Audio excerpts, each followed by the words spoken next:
नमस्कार दोस्तों, आपका हमारे YouTube चैनल में स्वागत है। आज हम लोग पढ़ेंगे हिंदी के एक महत्वपूर्ण टॉपिक तत्सम और तद्भव के कुछ ट्रिक या कुछ उसके नियम।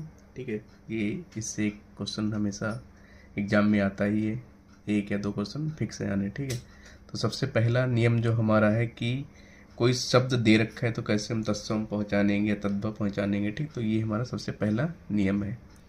तो तत्सम पहले जान लेते हो गए। तत्सम हम उनको कहते हैं जो संस्कृत के फॉर्म में होते हैं, उनको तत्सम कहते हैं। ठीक, संस्कृत के जो शब्द होते हैं उनको, संस्कृत के फॉर्म में जो शब्द यूज होते हैं उनको तत्सम कहते हैं। ठीक है, तो तद्भव कह रहे हैं जो संस्कृत के अलावा जो हिंदी में यूज होंगे वो तद्भव होंगे। ठीक है, तो ट्रिक क्या है, सबसे पहला जो हमारा रूल, अगर किसी शब्द में छ आ रहा है तो वो क्या होगा, तत्सम शब्द होगा। जैसे इच्छु, इच्छु हो गया हमारा, अंगरक्षक हो गया।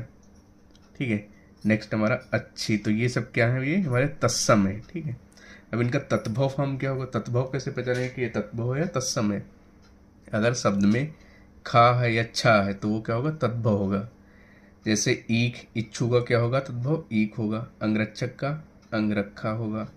अच्छी का आँख होगा। तो क्या हो गया, मतलब इसका मतलब ये हुआ कि अगर खा और छा यूज हो रहा किसी शब्द में तो वो तद्भव होगा, और अगर छा यूज हो रहा तो क्या होगा, तत्सम होगा। ये हमारा पहला नियम है। ठीक है, पहली ट्रिक है। दूसरी ट्रिक क्या है, अगर किसी शब्द में वा यूज हो रहा तो वो क्या होगा, तत्सम होगा। वा से बदल के बा में हो जा रहा तो वो क्या होगा, तद्भव होगा। जैसे वर्तिका, वर्तिका क्या हमारा तत्सम है। वंध्या तत्सम है। वधु, ये वधु नहीं वधु लिखा है। ठीक है, वधु, ये क्या लिखा है, वधु।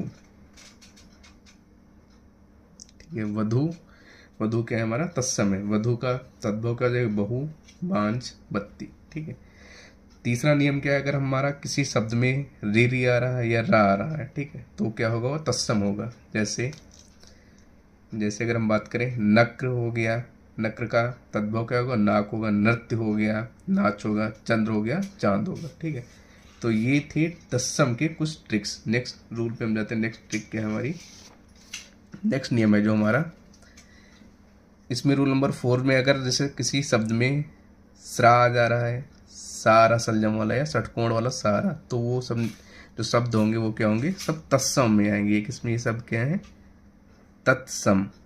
ठीक है, जैसे शंकु लिखा है तो पूछ देता है कि जैसे शब्द दे देगा, पूछ देगा तत्सम ही तद्भव। तो अगर सा है तो सकु लिखा है तो ये क्या हो जाएगा, सकु है। शंकु नहीं, सकु है तो क्या है, तत्सम। आशीष तत्सम, क्योंकि सारा। ठीक, श्रावण, कृषक। अब इनका तद्भव क्या होगा, तद्भव में ये सा यूज होगा। ठीक, तो सकु का सुआ, आशीष का आशीष, श्रावण का सावन, कृषक का किसान। ठीक, रूल नंबर 5 क्या कहता है, रूल नंबर 5 में हम देखते हैं। रूल नंबर 5 में ये बताता है कि जो तद्भव होगा, अगर किसी शब्द में चंद्रबिंदी लगी, ये वाली इसको चंद्रबिंदी बोलते हैं, तो वो तद्भव होगा। इसमें क्या हम लोग उल्टा देंगे, तद्भव से तत्सम। जैसे मान लो गेहूं दे दिया तो क्या है, पूछ लेगा गेहूं क्या तत्सम है, तद्भव। चंद्रबिंदी लगी तो क्या हो जाएगा, तद्भव हो जाएगा। गांव तद्भव, ऊंट तद्भव, चांद तद्भव। अब इसका तत्सम क्या होगा, गोधुम होगा। गांव का ग्राम, ऊंट का ऊष्ट। ठीक है, चांद का चंद्र। ठीक है, अब कुछ और रूल नंबर नेक्स्ट 6 है। इसमें कुछ बताया गया कि जैसे संयुक्त वर्ण, जैसे हम लोग छा जानते हैं, त्रा, ज्ञा, स्रा, ये सब क्या तत्सम में यूज होंगे। ये अगर किसी भी शब्द में आ रहा है तो क्या वो शब्द होगा, तत्सम होगा। जैसे अड़ा आ जा रहा है या रा आ जा रहा है, जैसे धर्म, तो क्या है, तत्सम।